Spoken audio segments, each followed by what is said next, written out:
கர்த்தருடைய பரிசுத்தமான நாமம் மகிமைப்படுவதாக. ஆசீர்வாதமான ஒரு நல்ல காலவெளியிலேயும் அனுதினமன்னா என்கிற வேத தியானத்தினால் உங்களை சந்திப்பதில் மிகுந்த சந்தோஷம்.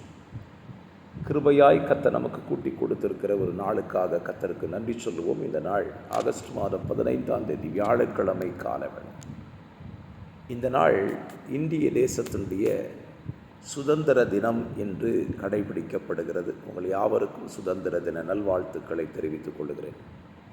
இந்த காலவெளியில் மனிதர்களாக இருக்கிற நம்முடைய வாழ்க்கையில் நாம் சொல்லுகிற அநேக காரியங்களை செய்யாதபடி தவறிவிடுகிறோம். நாம் சொன்னபடி எப்பவுமே நடந்து கொள்வதே இல்லை.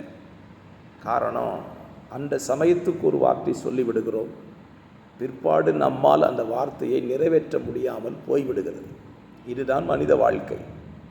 இன்றைக்கு இருக்கிற அரசாங்கத்தை எடுத்துக்கொள்ளுங்கள், அவர்களும் அப்படித்தான் இருக்கிறார்கள்.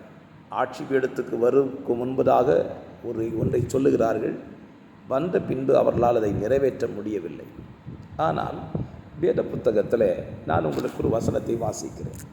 உபாகமம் 21:45.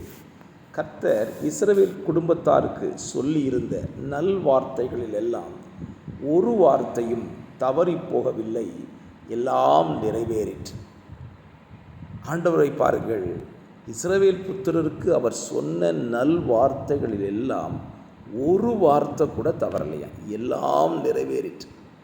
இந்த காலவெளியிலே கர்த்தருடைய வார்த்தையை கேட்கிற அருமையான கர்த்தருடைய பிள்ளைகளே, இஸ்ரவேல் புத்திரருக்கு அவர் சொன்ன எல்லா வார்த்தையையும் அவர் நிறைவேற்றினது உண்மை. அப்படியானால் இன்றைக்கு உங்கள் வாழ்க்கையிலையும் என் வாழ்க்கையிலையும் அவர் என்ன சொல்லி இருக்கிறாரோ அது கண்டிப்பாக நிறைவேறும். அதை விசுவாசிக்க வேண்டிய பொறுப்பு தான் நம்ம கையில் இருக்குது. வசனத்தில் நீங்கள் வாசிங்கன்னா ஒரு வார்த்தை கூட தவறி போகலையா, எல்லாம் நிறைவேறிற்று என்று சொல்லுகிறார். என்னை கேட்கிற கர்த்தருடைய பிள்ளைகளே, உங்கள் வாழ்க்கையிலையும் கர்த்தர் ஏராளம் காரியங்களை உங்களுக்கு சொல்லியிருக்கலாம். நீங்கள் கேட்கலாம், நிறைவேறவில்லையே என்று கேட்கலாம். நான் சொல்லுவேன், அவர் சொல்லியிருக்கிறது உண்மைதானே, நிச்சயமாக நிறைவேற்றுவார். சொன்னது அவராக இருந்தால் நிறைவேற்றுவதும் அவராக தான் இருக்கும்.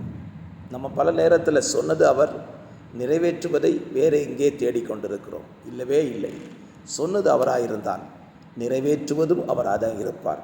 நிச்சயமாய் அவர் உங்களுக்கு சொன்ன வார்த்தைகள் எல்லாம் நிறைவேற்ற அவர் உண்மை உள்ளவராக இருக்கிறார்.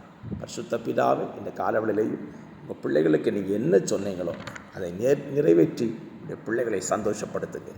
இயேசுவின் நாமத்தில் ஜெபிக்கிறேன் பிதாவே, ஆமென்.